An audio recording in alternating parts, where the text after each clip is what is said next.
আসসালামু আলাইকুম। আমার শপে আসছে ইমন ভাই। ইমন ভাই কোন পজিশনে খেলেন? মিডফিল্ড। ইমন ভাই খেলেন মিড পজিশনে, সেন্টার মিডফিল্ডার। তো ইমন ভাই বাসা হচ্ছে শায়েস্তাগঞ্জ। উনি অনেক দূর থেকে আসছেন, কলিমনগর। কলিমনগর, শায়েস্তাগঞ্জ কলিমনগর। তো উনি প্যান্থম জিএক্স এর এই বুটটা নিতে আসছেন। এই বুটটা ভালো বিক্রি করছে, এখনো যাচ্ছে আলহামদুলিল্লাহ। অনেকগুলো বুট বিক্রি করছি, ভালো সার্ভিস দিচ্ছে বলে এই বুটটা যাচ্ছে, আর ভাইয়ের জন্য নিতে যাচ্ছেন।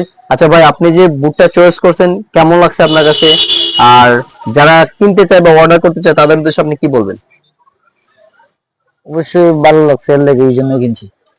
মানে আরো ধন্যবাদ ভাই। ভালো সার্ভিস দিবে আশা করি ইনশাল্লাহ। আর প্রফেশনাল প্লেয়ারে আমার এখানে আসে, সবসময় বুট কিনতে আসে। আমি চেষ্টা করি কাস্টমারকে ভালো একটা সার্ভিস দেওয়ার। তো যাদের ভালো মানের বুট দরকার চলে আসবেন আমার শপে। আমার শপের নাম হচ্ছে সম্রাট স্পোর্টস। এটা লোকেশন হচ্ছে টাউন হল রোড, হবিগঞ্জ, ফুলকলের উপজেলা। তো সবাই ভালো থাকবেন, সুস্থ থাকবেন। আসসালামু আলাইকুম। ধন্যবাদ সবাইকে।